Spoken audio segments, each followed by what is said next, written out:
Is it Jova? Not without a fight. If you're new to this, this has happened before. Need for Speed has been put in the bin, and no matter how you take this, the majority of the team is going to be working on Battlefield. So what's the point of this, Theo? I'm gonna dive straight in. Let's do this again properly. I want EA Group General Manager Vince Zampella, Chief Studio Officer Laura Mealy to hear us. And that's why I am starting the movement. Vince it up. Okay, right, I'm kidding. Allow me to introduce you to We Want Need for Speed. I want you to tell us why you love Need for Speed. New or old, it doesn't matter. Do it in your own way. An opinion video, just a gameplay video.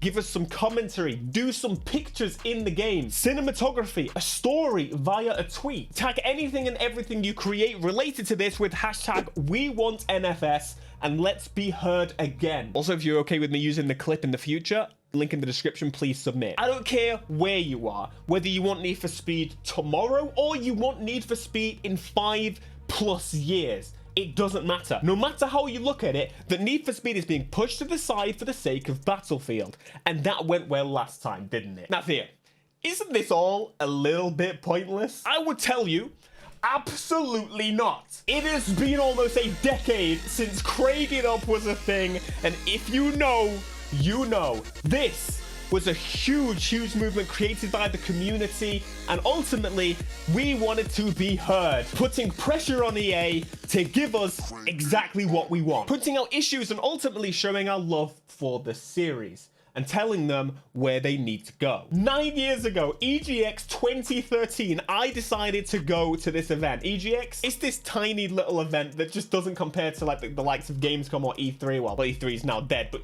you know what I'm saying. So this section was all about the questions, and there are only 3. I want you to listen. I am gonna chop this up because there's a lot of ums and ers from someone in particular. And if you could stand up when you're asking the question, that'd be great. Cheers. Are you gonna make a new Burnout game?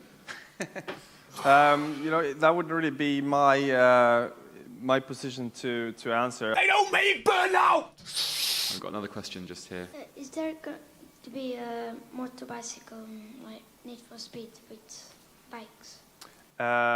No. That's right, crush that kid's dreams. We'll have one more question just over there as well, then we'll wrap up. Thanks.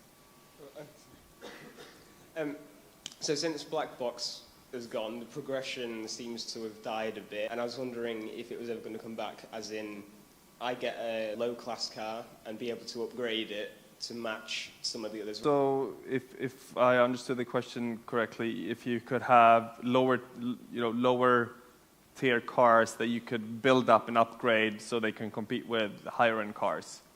I think there's a future there, I'll tell you that much. I don't think that you will find that functionality in Rivals specifically, but as I said, there's a future of doing what you're saying, of having lower tier cars that you have more flexibility in upgrading to what you want them to be, and also go deeper on customization, as I said.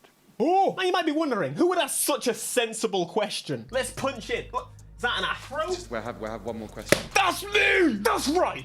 I got it done. Alright, you're welcome. 2015 was all my doing.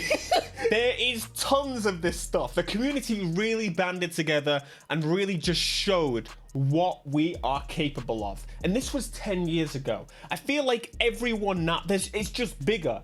Need for Speed is bigger than it once was. I think it continues to be absolutely massive. We'll talk about that a little bit later in this video, but I think we can do something so much better now with share functionality properly available on everyone's systems. People getting really good at photography. There is so much that the community has to say, and so let's ultimately tell them exactly what we're thinking, what we're wanting, what we're needing. Give me Need for Speed! Now, there were flaws with Craig It Up. There is no doubt in my mind. The tag itself suggested it was aimed at one person, which was the creative director, Craig Sullivan. That was not the case, but this one is clear, right? There's no mistaking what we mean here. Fun little facts for you, Craig Sullivan was a creative director of Need for Speed Most Wanted 2012 and many other Need for Speed games, but ultimately, remember the leak of Most Wanted with the story, the blacklists, the character?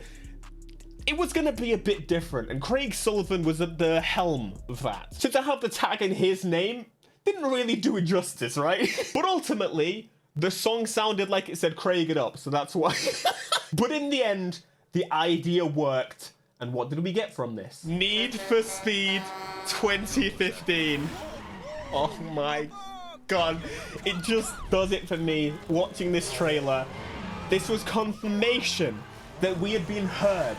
We had been listened to, and they were going in the direction that we wanted. I can only play like a little segment of that song, but I love it. Just piping in an update here, actually. Want to keep you in the know. This page just went live today based on an update coming to Battlefield. And as you scroll down, it's for DLC.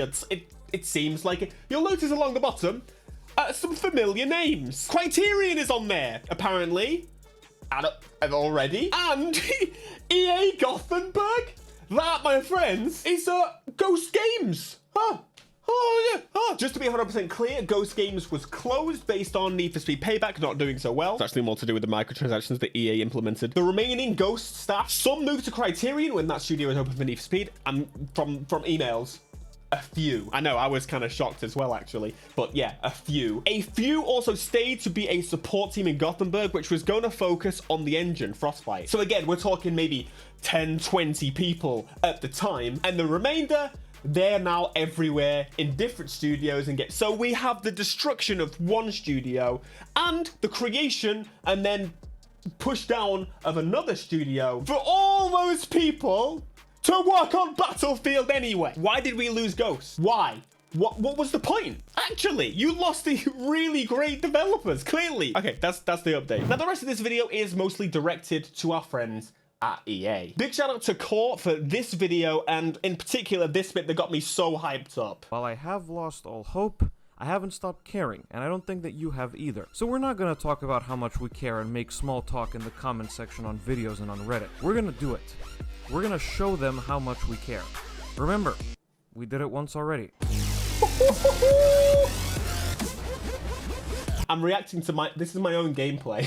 A website has been created named wont.nfs.com, and it's going to tell you all you need to know. It's going to be a great place to ultimately keep in the know, keep up to date with everything huge that's going to happen here. It's not created by myself, but once again, this community is so incredibly talented. It even goes to list the incredible studios that we have lost for ultimately EA's reasoning, EA's fault, EA to blame. Some of the tweets I've had already. Jonathan said, I'm an engineer working in the auto industry to restore modified cars in my free time. If I hadn't played Need for Speed Underground 2 and Most Wanted in 2005, my brother and I wouldn't be who I am today. Who we are. Yeah, you get the idea. We now live hours apart, and I use Need for Speed Unbound to catch up and keep in touch. I've been loving seeing a lot of these. Here's another example of how someone here mentioned that they have high functioning autism and Need for Speed has helped them. Even if you don't have a big kind of meaningful thing like this, I'm sure you can pick out so many incredible moments in this franchise, and it would be a shame for it to, number one, be killed, or number two, be sidelined